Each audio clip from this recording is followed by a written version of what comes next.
पहली कोशिश में फोड़ना सीखो। जो भी करने वाले हो या जो कर रहे हो बस एक ही कोशिश में फोड़ दो। लेकिन कैसे? 6 पावरफुल तरीके बताने वाला हूँ जो तुम्हें बार बार के झंझट से दूर करके एक ही बार में सक्सेसफुल बना देंगे। तुम एक ही कोशिश में कुछ भी फोड़ दोगे। तुम लोग कुछ भी करोगे ना, सीए करोगे, आईएएस की तैयारी करोगे, इंजीनियरिंग या एमबीए करोगे, क्रिकेट खेलोगे, मैंने कहा अगर कुछ भी करोगे, हमेशा ये इकलौता ऐसा वीडियो है जो तुम्हारे लिए फरिश्ता साबित होगा। होता क्या है ना, करते हम सब हैं लेकिन निकलता सबका नहीं है। कोशिश हर कोई करता है, बस दिक्कत यहाँ ये है कि साला हर कोई फोड़ नहीं पाता। तो मैं पूछता हूँ ऐसा क्यों नहीं फोड़ पाते हो तुम? मैं बहुत अच्छे तरीके आगे बताने वाला हूँ जिससे कह तो रहा हूँ तुम लोग सच में सोचोगे कि, लेकिन उससे पहले ना जरा एक हकीकत को जीकर देखते हैं, क्योंकि असली मजा तभी तो आएगा। 10वीं तक तुम्हारे पिता ने तुम्हारे पीछे 2-3 लाख तो कम से कम खर्च किए होंगे सिर्फ तुम्हारी पढ़ाई में। मैं कह रहा हूँ सिर्फ और सिर्फ पढ़ाई में। कोचिंग, स्कूल फीस, बस फीस, जो तुम्हारी किताबें और जरूरत के सामान है वो सारे, स्कूल के फेस्ट के पैसे, मतलब वाकई में बहुत पैसा और सब खर्च किया किसी पिता ने अपने बेटे के लिए। और अगर उनका बेटा 10वीं में फेल हो जाता है और बहुत बुरे मार्क्स लाता है तो क्या होगा? ऑब्वियसली वो तो उसकी किस्मत और आगे की मेहनत तय करेगी। लेकिन अभी के लिए क्या होगा? अभी के लिए सब बर्बाद हो जाएगा। एक बाप के इतने पैसे, माँ की उम्मीद, सब खत्म एक झटके में। 11वीं 12वीं में लड़के कोटा जाकर, दिल्ली जाकर पढ़ाई करते हैं। तुम्हें पता है हजारों रुपए और इंजीनियरिंग में तो लाखों का खर्चा होता है सिर्फ 1 साल में। ट्यूशन वाले मुंह मांगी कीमत मांगते हैं और उनको देना पड़ता है। लेकिन जिस लड़के का नहीं हुआ, जो नहीं निकाल पाया एग्जाम, उसके लिए तो ये सब बर्बाद ही है ना। अभी तक जो कुछ भी उसने मेहनत की होगी, पैसे लगे होंगे, सब तो पानी में ही मिल गए। ये एक हकीकत है मेरे भाई। और चाहो ना चाहो, हर बच्चा जो इस धरती पर आया है वो कभी ना कभी इस हकीकत से जरूर गुजरेगा। यूट्यूब के ऐड की तरह इसको स्किप नहीं कर सकता।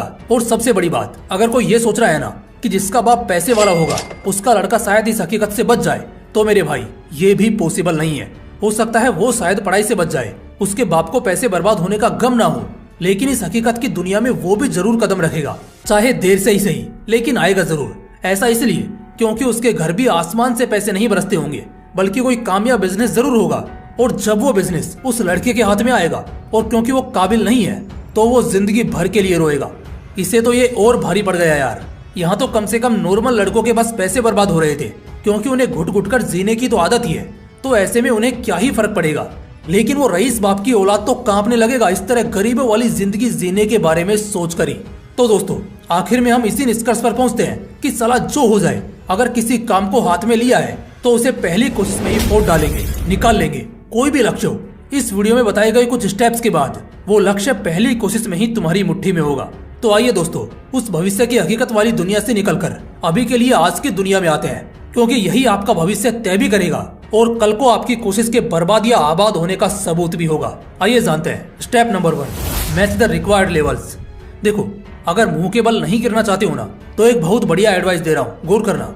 हमेशा जब भी तुम अपने लिए, अपने करियर और फ्यूचर के लिए कोई गोल सेट करोगे, ऐसा नहीं है कि कोई बड़े सपने या बड़ा लक्ष्य देखना नहीं है, बल्कि देखना, लेकिन उसके बाद ये देखना कि तुम्हारे खुद के अंदर कितनी पोटेंशियल है और उस गेम में, यानी उस गोल को हासिल करने के लिए कितना पोटेंशियल चाहिए। अब यार, अगर मुझको आईएएस बनना है, ऐसा मैंने सोचा है, और कैपेसिटी मेरी क्लर्क बनने की भी नहीं है, तो क्या मैं यूपीएससी के अटेम्प्ट के लिए तैयार हूँ? बिल्कुल नहीं।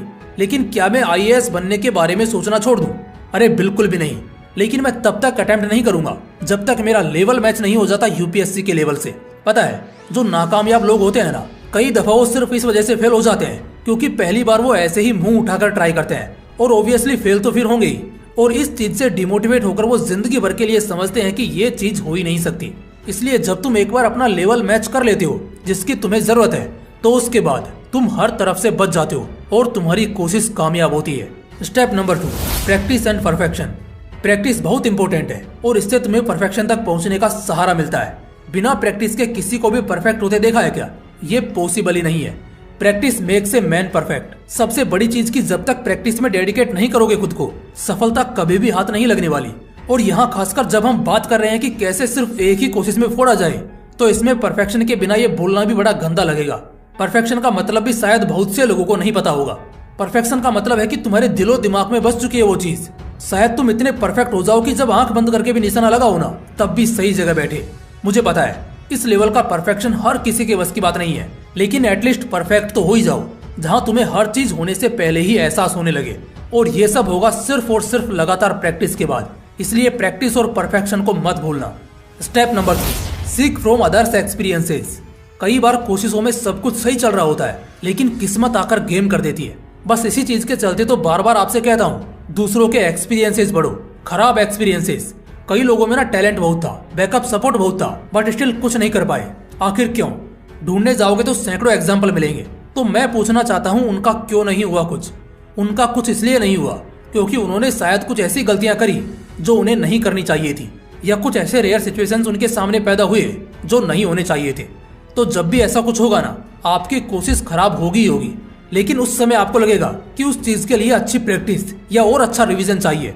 लेकिन इसके अलावा ऐसा भी हो सकता है कोई छोटी सी चीज रह गई हो जिस पर आपका ध्यान गया ही नहीं हो, और सिर्फ इस वजह से आप फेल हो जाओ। फॉर एग्जाम्पल, आपको कोई एंट्रेंस एग्जाम है, लेकिन उस एग्जाम से ठीक 2 रात पहले आप कहीं ठंडे पहाड़ों में घूमने गए और आपको हो गया तगड़ा जुकाम, ठंड लग गई आपको।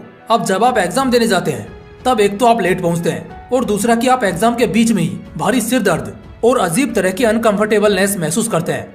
ऐसे में आप क्या कहेंगे? किस चीज का आपने ध्यान नहीं दिया?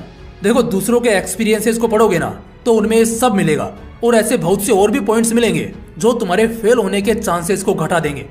Step number 4, speed your progress. अब बारी है अपने प्रोग्रेस को स्पीड अप करने की। देखो, तुम्हारी जितनी तेजी होगी, फायदा तुम्ही को होगा और उतना ज्यादा होगा। प्रोग्रेस तेज करने के लिए अभी जो तीनों स्टेप्स बताए वो तो चाहिए, और इसके साथ चाहिए तगड़ा जुनून और डेडिकेशन। अगर काम या उस पर्टिकुलर चीज में इंटरेस्ट है तो अपने आप मजा आएगा, और अगर नहीं है तो उसमें इंटरेस्ट लाओ, लेकिन अपने प्रोग्रेस की स्पीड को बढ़ाओ।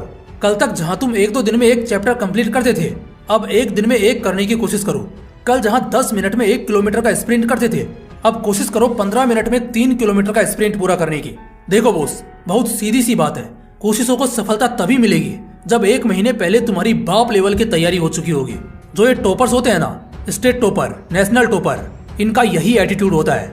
जब तुम पढ़ना शुरू करते हो ना, तब तक ये आधा सिलेबस पढ़ चुके होते हैं, और साल के आखिर तक इनका कई बार रिवीजन हो चुका होता है। अब बताओ, उनकी औकात दूसरों से कितनी बड़ी है? और ऐसा इसलिए है क्योंकि उन्होंने दूसरों से पहले अपना प्रोग्रेस किया, सबसे तेज प्रोग्रेस किया। Step number 5, isolation. गायब हो जाओ। 3 महीने, 6 महीने, 1 साल, जितने समय बाद भी तुम अपने लक्ष्य को अंजाम देने वाले हो, तब तक के लिए गायब हो जाओ। अपनी मंजिल या अपने कोशिश का डंका मत बजाओ। सिर्फ और सिर्फ खुद पर ध्यान देते हुए खुद को एक कमरे में बंद कर लो। यहाँ तुम्हारी अपनी दुनिया है, कोई डिस्ट्रैक्शन कुछ भी नहीं है। सिर्फ और सिर्फ तुम हो, बाकी और कुछ भी नहीं। बाहर वालों में इस बात की चर्चा होनी चाहिए कि अरे यार, वो बंदा नहीं दिखता हमें, कहाँ गया जो वो बंदा दिखता नहीं है। एक बार जब तुम बाहरी दुनिया से कट जाते हो ना, तो फिर तुम्हें किसी से भी कोई भी लेना देना नहीं होता, और संसार की तमाम डिस्ट्रैक्शन और भी ऐसे कई सारे वो वजह जिससे शायद तुम्हारा सपना अधूरा छूट जाता, वो सारी वजहें थम जाएंगी, कट जाएंगी। इसलिए खुद को आइसोलेट कर लो, और फिर देखना अगले 3 महीने, 6 महीने के बाद तुम जो भी कोशिश करोगे उसे बेशक फोड़ दोगे। Step number 6, revision and repetition. इन सबके बाद करना है रिवीजन और रिपीटेशन।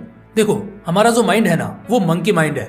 ऐसे में इस मंकी माइंड की वजह से चाहे किसी भी चीज को कितने ही शिद्दत से कर लें, उसकी तैयारी कर लें, खूब जोर लगा लें, लेकिन आखिर में फिर दिक्कत ये हो जाती है कि कुछ पलों के लिए तो हम सीख जाते हैं, हमें वो चीजें याद हो भी जाती है, लेकिन उतने ही जल्दी हम भूल भी जाते हैं।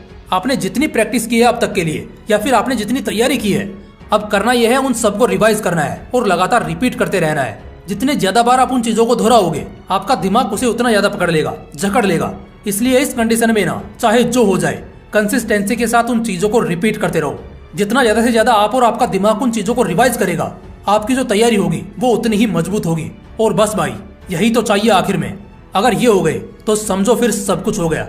ज्यादा से ज्यादा रिवीजन और रिपीटेशन तुम्हें खड़ा कर देगा उस मुकाम पर जहां से हारने का 1% भी चांस नहीं है। दोस्तों, ये वीडियो सबके लिए था, चाहे वो स्टूडेंट हो या फिर ऐसे लोग जो अपनी जिंदगी में मुकाम को हासिल करने के लिए खूब संघर्ष कर रहे हो।